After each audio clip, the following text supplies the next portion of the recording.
তো রিসেন্টলি আমি উদ্ভাসে কিউএনএতে জয়েন করেছি, তো সেখানে অনেক প্রশ্ন সলভ করা হয়।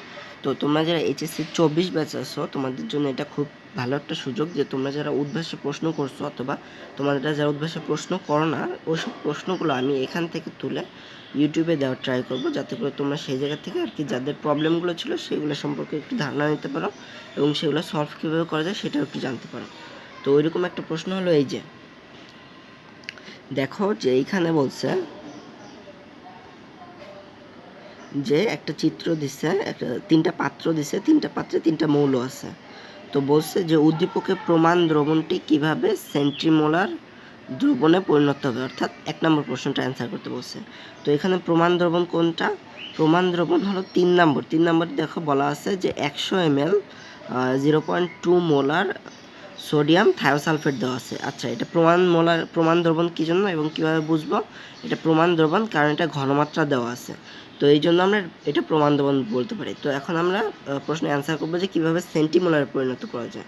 তো সেন্টিমোলারে পরিণত করার জন্য এটা এর আগে ছিল যে এখানে দেখো চিত্রের ভিতরে এটা ঘনমাত্রা ছিল 0.2 মোলার, আর সেন্টিমোলার মানে হলো 0.01 মোলার। তাই আমরা 0.2 থেকে 0.01 মোলারে যাব, ঘনমাত্রায় পরিণত করবো। তো সেই জন্য আমরা এই সূত্র ইউজ করছি যে V1S1 is equal to V2S2।